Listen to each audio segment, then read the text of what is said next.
অর্থনীতি ও ব্যাংকিং পরিস্থিতি নিয়ে গভর্নরের সাথে আলোচনা করতে বিসিসিআই এর নেতৃত্বে বাংলাদেশ ব্যাংকের বৈঠকে বসেছেন ব্যবসায়ী নেতারা। এ নিয়ে আরও জানাতে বাংলাদেশ ব্যাংক থেকে যুক্ত হচ্ছেন সহকর্মী নাইম কামাল।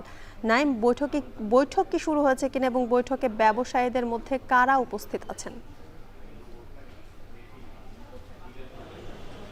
জি জ্যোতিকা, আপনি যেমনটি বলেছিলেন ঠিক দুপুর 12টার দিকে এখানে কিন্তু ব্যবসায়ী সংগঠনের যে নেতারা রয়েছেন তারা কিন্তু এসেছেন এবং গভর্নরের সাথে বৈঠকে বসেছেন। আমি যদি একটু জানিয়ে রাখি যে বাংলাদেশের যে শীর্ষস্থানীয় ব্যবসায়ী সংগঠন রয়েছে, অর্থাৎ প্রতিটি ব্যবসায়ী সংগঠনের খাতভিত্তিক যে ব্যবসায়ী সংগঠন রয়েছে সেগুলোর নেতৃত্বে যে সংগঠন রয়েছে এফবিসিসিআই, সেই এফবিসিসিআই প্রশাসকের নেতৃত্বেই কিন্তু আজকের এই বৈঠক অনুষ্ঠিত হচ্ছে। এখানে মূলত এসেছেন যে Dhaka chamber of commerce and industry, তারপর হচ্ছে বিজিএমইএ, বিকেএমইএ থেকে শুরু করে প্রত্যেকটি সংগঠনের সভাপতি এবং সভাপতির অনুপস্থিতিতে কিন্তু সেখানে সেক্রেটারি এসেছেন, প্রত্যেকে বসেছেন। আজকে মূলত যে বিষয়টা নিয়ে তারা আলোচনা করছেন সেটি হচ্ছে বৈঠক সূত্রে আমরা যেমনটি জানতে পেরেছি যে ব্যবসায়ী খাতে কিন্তু সবচেয়ে বেশি সংকট তৈরি হয়েছে এখন জ্বালানি সংকট। সেই জ্বালানি সংকটে নিরসনে বাংলাদেশ ব্যাংক আসলে কি করতে পারে, তাদের কি করণীয় আছে সে বিষয় নিয়ে কিন্তু গভর্নরের সাথে আলোচনা চলছে।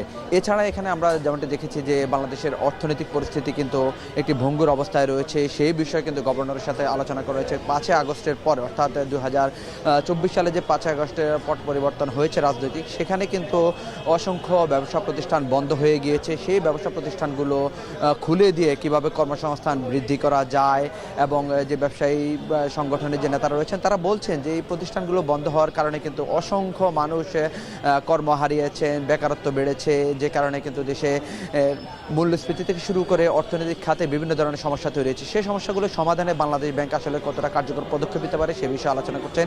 এবং সামনেই কিন্তু আপনারা জানেন যে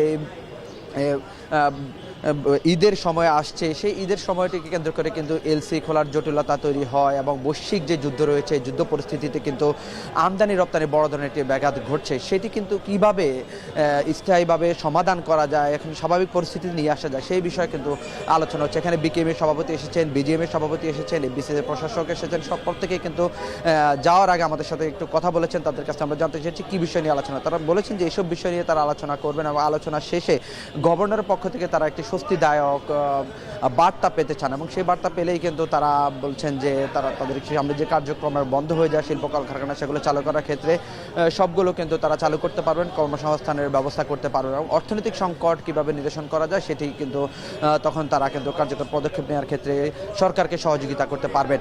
তো এরপরে কিন্তু তারা যখন বৈঠক শেষ হবে তখন গণমাধ্যমের সাথে কথা বলবেন, বিস্তারিত কী নিয়ে আলোচনা হয়েছে, কী বার্তা পেয়েছেন সে বিষয় নিয়ে আমাদের সাথে কথা বলবেন, তখন আমরা বিস্তারিত জানিয়ে দিতে পারবো। এই ছিল আমার কাছে বাংলাদেশ ব্যাংক থেকে সর্বশেষ তথ্য। অর্থনীতি ও ব্যাংকিং পরিস্থিতি নিয়ে আলোচনা মতিঝিল থেকে সে খবর জানাচ্ছিলেন নাইম কামাল।